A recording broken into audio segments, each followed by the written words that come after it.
Hey guys, today I am thrilled to be joined with Maria, founder of Happy and Healthy Therapy.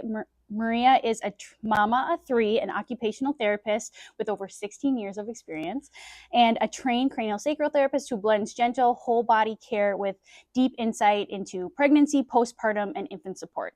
Maria's work focuses on addressing physical, emotional, and developmental needs for both the mama, the parents, and the babies. So helping them just fully flourish. Yeah, exactly. Awesome. Thanks for being here. Yeah. So, can you start off by sharing a little bit of your journey, what inspired you to create Happy and Healthy Therapy and dedicate your work to supporting moms, families, babies during pregnancy and postpartum? Yeah, definitely. Thanks so much for having me and the opportunity to talk about this, because obviously it's an area of passion, starting your own business. Usually you're going to do that in something that you feel really passionate about, and that's where my story starts. So my experience of being pregnant and giving birth and going through that transition to motherhood is what really inspired what I'm doing today. I always wanted to be a mom and, had the like fairy tale ideas about what it might look like. And, had hopes and dreams for my births and things that went differently. So, and then how I was cared for afterward. So, what I felt and experienced and realized is that there's not enough support for moms after the baby arrives, like in all the ways, in recovery, socially, in the daily tasks, relationally, and that didn't feel good, and it left me feeling like isolated and alone, or just having to carry it all, and then just constantly feeling overwhelmed. Mm-hmm. And so for myself, I kept having the thought of like, I need an OT. Like, I wish I could just sit down with an OT and talk through this, because as an occupational therapy, I know what that would provide for me in terms of, transitioning with this new like role and identity as mother, just my daily day-to-day functioning, the routines, and like how to get it done, and just kind of working through these little, sometimes big things that felt like barriers and challenges that just, every day you have to keep going, but they're kind of like always there, and you're like doing your best, but not quite getting to resolution or change, or shifting it enough to feel relief or like support. And that's what occupational therapy provides, is not only, it's also the emotional component along with some of the physical components too. Exactly. Yeah. And that's where it was kind of like a light bulb of like, oh yeah, I mean, there's this whole gap. You get, your 4 and 6 week follow-up with your birthing provider, which is really just about monitoring for any problems that come up. It's a touch point to see like, are you healing as we kind of expect? How is baby doing? You guys are okay medically? Okay. And that's their role. And so that's fine. And then we have the mental health realm, which thankfully has gotten more prominent, and we're utilizing that more. But really that is for like acute, high need. I'm in a mental health challenge and I need extra support there. So what is in the middle? Everything else. Yeah.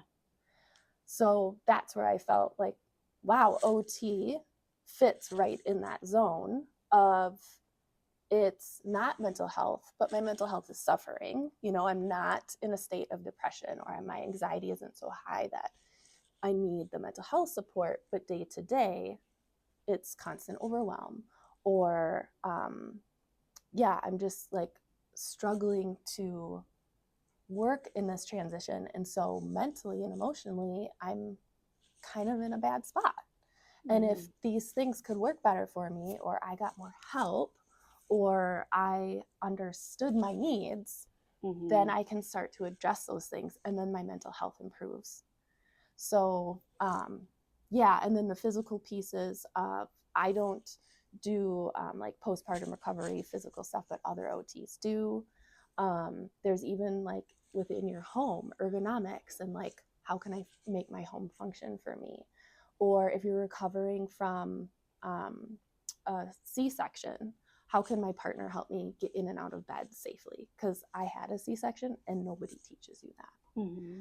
So yeah, the physical and the emotional component, which kind of goes into a little bit more of like, for people that are new to your work, can you explain what an occupational therapist does? Yeah. And especially in the feeding perinatal space, and then what makes OT unique in this work, and like kind of who is your ideal client? Yeah. So like if you really grind it down, an occupational therapist helps a person function and live in their daily life. Yes, that is the smallest nutshell. And that can be any person from birth to death. So occupational therapists work with everybody from brand new babies to people in hospice. And that is because the work that we do and the focus, I guess, that we bring, or the focus that we work within, is on the whole person. So we're looking at identity, roles, routines, habits, values. What is important to the person that I'm working with? What does their daily life consist of? And then how do we help them do that with more ease? Mm-hmm. So in the perinatal world, we have moms and babies. And with moms, it's during pregnancy.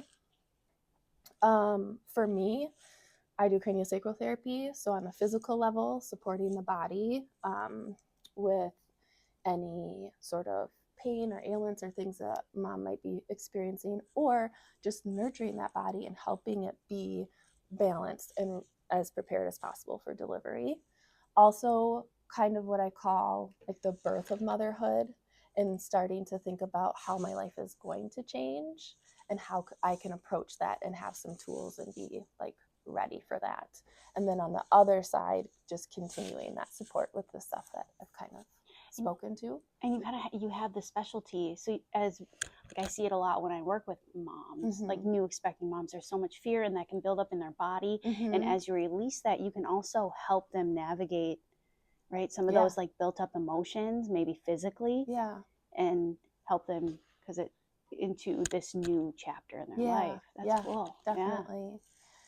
Yeah. So then on the infant side of things, there's the development piece. So a lot of people don't know this. They're more familiar with physical therapy. They don't know that occupational therapy is well versed in human development from a sensory, neurological, and motor perspective. So I work with infants to support their sort of that natural path of development that we know how things, should sort of sequence and flow. And when there's, again, like a hiccup or a barrier, or we're seeing something different than what we expect. A big piece of that with infants is feeding, because that is one of their main occupations. And so infants sometimes have challenges with that. And that's one of the first things that parents notice is like, this is harder than we thought it would be. Is my baby supposed to cry when they're getting their food? Or we want to breastfeed, but I'm experiencing pain and I can see that it's really difficult for my baby. So there's the feeding therapy piece, which is a big one. But then other big things for babies are sleep, and then play. And just like, if your baby's content when they're awake, then they can access play and they can move. But if they're not content, if something's going on and they're upset and you're spending their whole wake period just trying to calm them, they're missing out on play and movement. And then there's stress, and that's a challenge for everyone involved. So what separates you from like a lactation specialist or someone who does lactation? Yeah. So feeding therapy in and of itself is a scope of practice that is within the speech therapy realm and the occupational therapy realm. So only you two? Yes. Okay. And so that falls within our scope of practice, and we're also licensed for that work. We've been trained in that work. Lactation consultant is working with the mother-baby dyad, looking at the mom side of things, anatomy, milk supply, her wishes for feeding, etc., and the baby, how the baby's latching and working with the mom to get food. There's some crossover where lactation providers do learn and provide some oral motor techniques and things to help babies. But when it's more complicated, or those techniques provided by the parent in kind of these supplemental ways isn't quite enough, that's where you need the broader therapy piece, where we can address the whole picture, which again in occupational therapy is not, I'm not just looking at the mouth, I'm now looking at the whole body, because everything's interconnected from a nervous system, sensory, motor perspective. So we know if something's struggling in the mouth, that it's going to show up in other places in the body. And so I can support that whole system. And when we do the oral motor work, it's within the therapy lens, which just shifts into more of a clinical reasoning, dosing. We look at intensity, frequency, duration. So it becomes more prescriptive, guided, and supporting the family in the tweaks that an individual baby might need to make that same technique get different results. Because I think of like when we were in the NICU, and like that OT is the one that determined how much our babies were going to be getting at each feed. But you're kind of supporting people outside of that hospital setting, and more in like that feeding, and kind of really hand holding them as they try. And you do a lot of diagnosing and like looking at like reflexes and how baby can function.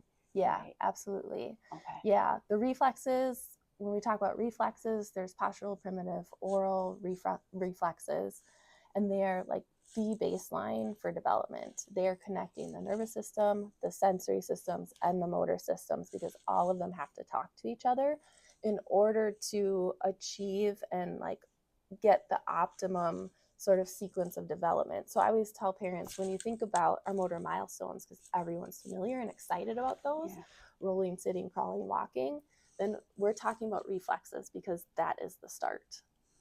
And you work with, is it babies at a certain age? Is it just a certain area of time? Who do you work with? Yeah, I really specialize in babies from birth to 1 year old.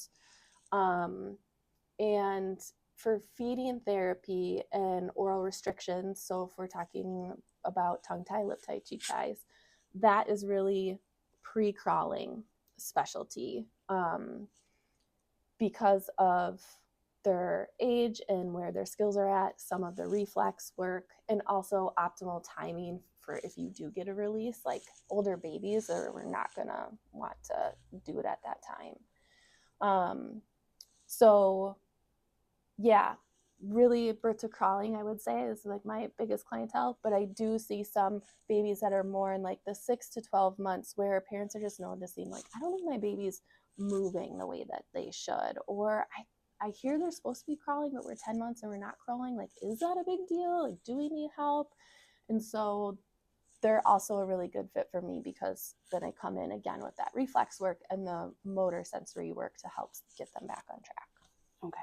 And you do a lot of like the diagnosing, but then you also help give them tools, right, to do at home, or different tools that they can use. So then the latching gets easier, right? And the baby continues to develop the way that they should. Yeah. That's a huge part of it. I call it home play, because it is everything that we do is supporting what the baby should be doing at that time, and really they're learning through movement and play and experiences. So I call it home play. So that is our lens and our approach when we do it. You know, it's and to be playful, right? Parents, when we bring our playfulness, it's more engaging for our baby. And that is absolutely key to progress. And that's where, when I talk about empowering parents, that is absolutely part of the piece, because their work at home is what really helps progress. Whenever we're talking about motor skills, it requires repetition. That's just how it works. And so the weekly visit with me, we can't get enough repetition in an hour to really move the mark. So it's in between the sessions that we're getting the repetition. And then from week to week, when that's happening, we see the progress and we can move things forward at the next visit or tweak things when they need to be tweaked. And I love how you just the way that you use occupation. I mean, babies, their job is to feed. Mommies, their job is to take care of baby. So it's like you're really helping them both with their occupation at that time.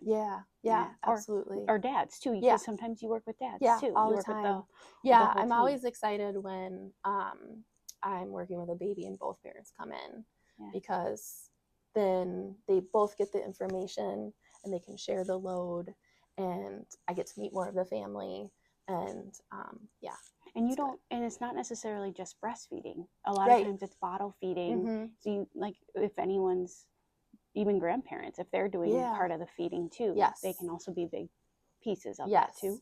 Yeah, absolutely. I love incorporating any of the caregivers and talk about that with parents. Sometimes people bring their nanny, sometimes people bring a grandparent. I'm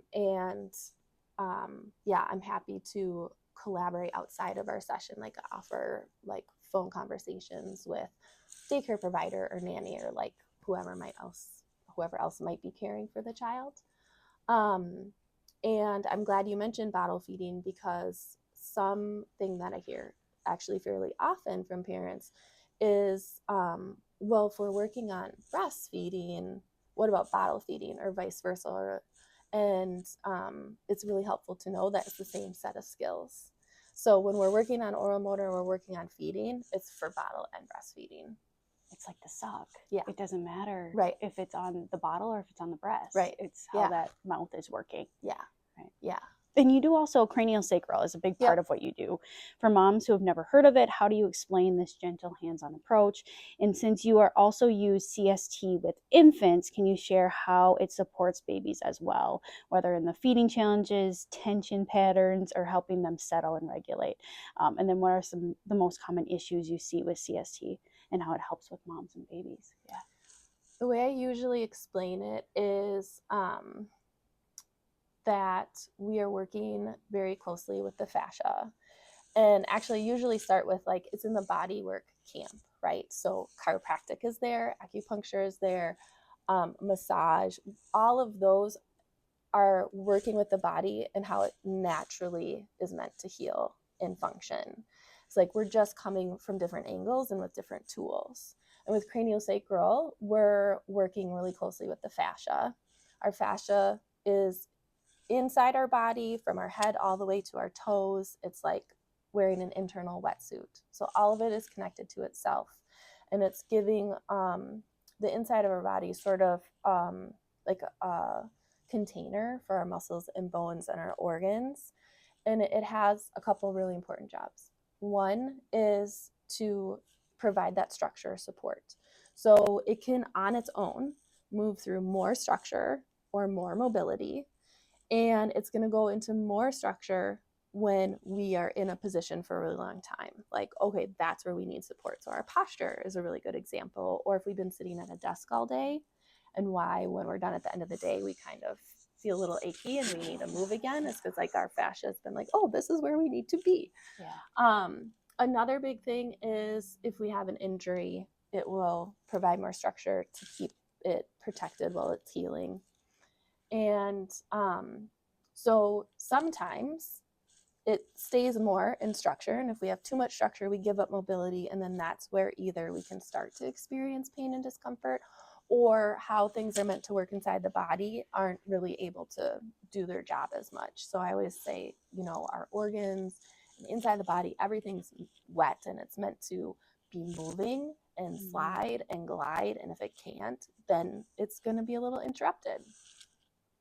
So with craniosacral therapy work, we're just connecting with the body and supporting the fascia's innate ability to move through those states, structure, mobility, and come out of structure and find more balance and mobility where it needs. So it's like you use the CST hands-on work more on the physical area. And that's how to get underneath. Okay. Yeah. So with moms, it's during pregnancy, balance is so important. It's always important. You know this Mhm. in your work, I'm sure, right? It's like our bodies are designed to be symmetrical. And when things are balanced, then the workload is shared and things again can function how they meant. When we get off balance, now there's asymmetry and then the workload isn't shared and like one muscle is working more than the other, right? And something gets turned off or something gets tight. With pregnancy, this balance is so important because we're growing human. Constantly And then, changing. yes, our bodies are changing. The baby is right in the center of our body, you know, in our uterus, and has to come out the center of our body, and everything has to be aligned so that that process happens smoothly. As soon as there isn't balance, there can sometimes be twisting or, again, where something is tight on one side and not the other. That can disrupt the ability for the birth process to work fluidly or easily. Sometimes we can still work through that in labor with positioning or support of other kinds, and sometimes we can't. So if we're supporting the body while pregnant, mom's going to feel better, and also we are set up to hopefully, you know, have the best labor and delivery that we can. And it takes so much, like I just think of the stress. I mean, when your body's under stress as a mom, it's gonna go down into the baby as well. So you're not only supporting, you're also kind of supporting the baby during this early phase. Yeah. If you're treating the mom when they're pregnant too. Yeah, absolutely. There you go. Okay, and then let's talk a little bit about matrescence. Yeah. So the process of becoming a mother. For someone who's never heard this word, how do you describe it every day in like everyday terms? And what are some of the biggest emotional and physical shifts you see moms go through during this transition? Yeah. Matrescence. It's a word that I hope people become really familiar with. I hope it ends up in our everyday language at some point, because I think the right now a lack of awareness around this sort of mirrors sort of the invisibility of motherhood. And matrescence is like adolescence. It's its own unique life transition to a population, a period of time, and experience for a certain person. It has hormonal shifts. It has identity shifts. And people who really work and study and write about this area talk about how it's from the first time you become a mother through the rest of your life. Changes you. Yeah. So it's really fascinating. And I think when we bring our attention to it, then we highlight that, yes, this is something unique that requires support. We know adolescents require support and guidance, right? And it is a 13-year-old girls, time. they need some support. Yes, my daughter turns 12 on Monday, and we are definitely entering all of this with her. And we don't let them just do it on their own. And we support them. And we kind of, we understand that their body's changing and their minds are too. And so we give them some leeway. Exactly. But we don't for mothers. Like, we expect them to carry it all. We expect them to do it silently. We expect them to do it with self-sacrifice and just like invisibly hold everything together on their own. And the expectation is not in alignment with, I think, reality and what people are capable of and how we're actually meant to socially support and actually interconnect with one another. And so, yeah, women are having hormonal changes. They're having brain changes, which people are studying and showing and talking about.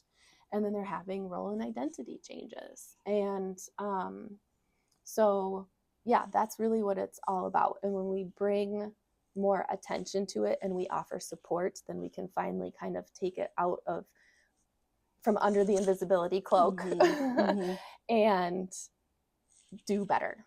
Yeah, when we talk about it. Yeah.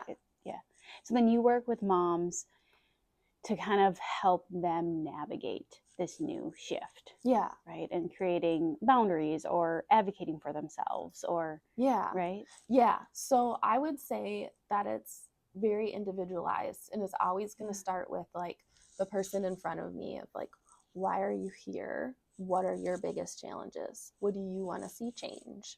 And then moving into those spaces, whether it is the isolation and constant overwhelm. I can't do this on my own, but I'm holding it all, and like I can't not hold it all, and so what do I do? Mm-hmm.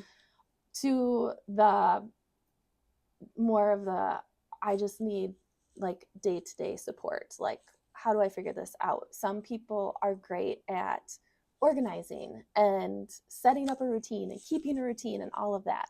They're probably not going to need help with that. Some people, that's a really big challenge for them, so maybe they need support in that area.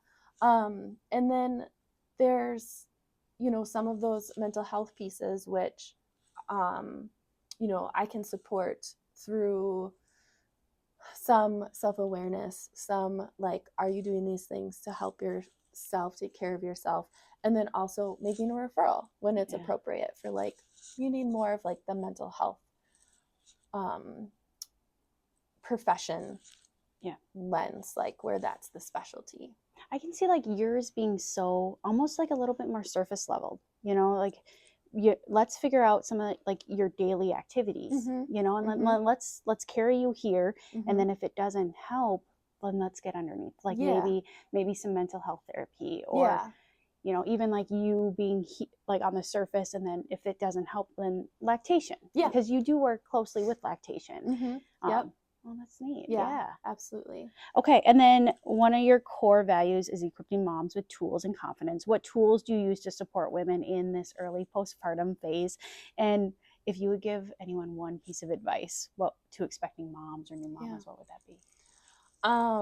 So tools and advice. So again, really individualized, but I would say some main areas. One is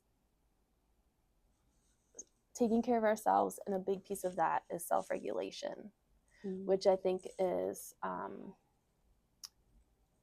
obviously really important, is another area of interest for myself, but is very, very closely tied to and can be disrupted with this transition, because you're lacking sleep, you have a crying baby, you're taking care of a human. There's a lot of pressure from that. Our emotions, like we are one with our baby, and a crying baby brings on stress. And so as soon as we can bolster our resilience and our ability to care for ourselves and meet those hard times with more self-regulation, we can kind of support ourselves there. Then we can move through those moments supporting our baby and just feeling better, feeling more confident, and not as stressed or feeling like we've failed, or feeling just the constant overwhelm or anxiety from some of that stuff that can be triggered and you'll brought help up. moms with tools, like you'll kind of give them like, okay, so it seems like this event seems to trigger this, so let's kind of dig this apart. Yes, and some really easy do it anywhere, like self-calming techniques. So I feel like that's a really big one. I feel like another one is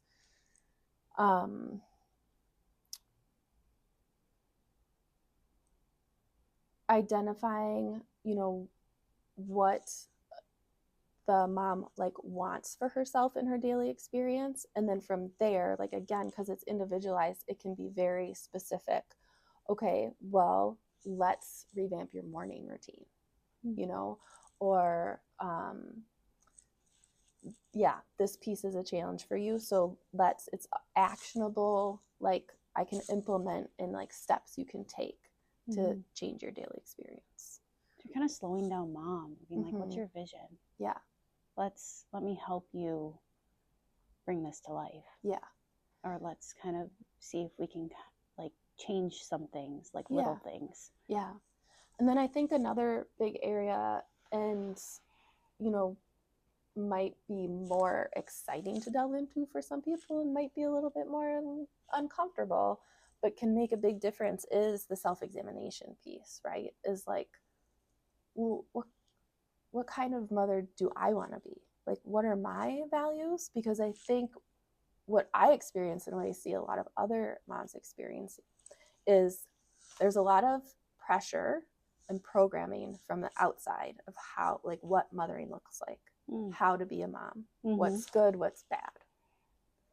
And when your inner self, your intuition, your inner wisdom is telling you one thing and it goes against what you're being told, I feel like that's where a lot of the friction of this transition comes in, and where, again, we're not getting support. Because if you don't want to just do it like everyone else, or you don't feel like self-sacrifice is right for you, then what?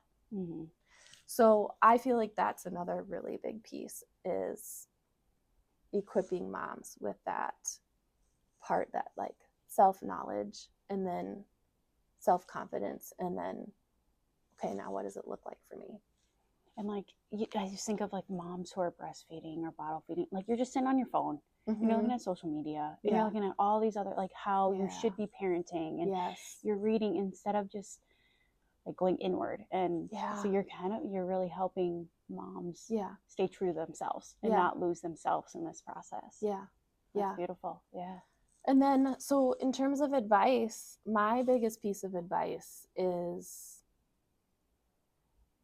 sort of twofold. One is do whatever you can to connect deeper and listen to your inner voice, because that is your guide. And then honoring that and asking for and accepting help. I think that is still such a big challenge for so many women, because again, it goes against how we're trained to be a mom and doing it all on our own. But we all need help. Like, that's just actually how humans are meant to live, is to support one another. There's the saying that it takes a village to raise a child, but then actually what we're told on how to raise the child is to do it alone. And those two don't match. So if there is a village, if there should be a village, then let's open ourselves to that and ask for help, and allow help, accept help. I love that. Thanks for being here. Yeah, thanks for doing so much what you for do. your time. This was fun. Yeah. And I can just tell like how passionate you are about what you do, and like how you decided to step away from the hospital setting and just do your own thing so you could help moms the way that you wanted to. That takes a lot of courage. Well, thank you. Yeah. And thanks for what you do. And if anyone would want to reach out to you, or how would they find you? The best place is just to go to my website. So happyandhealthytherapy.com has all my contact information, and can schedule appointments or a free consultation call. Easy peasy. Do you offer do you go into homes, or is it just at your location? I do in-home and office. I do in-home for 0 to 6 weeks postpartum, so that I can balance both and see more people, but also provide support at that crucial time when some people are choosing to really try to stay at home, and when we should be, supporting ourselves in more rest and, less activity, and just focusing on the new lifestyle. It's a lot. It's a lot. All right. Thanks for being here. Dr. Madeline, thank you for allowing me to be part of your health journey.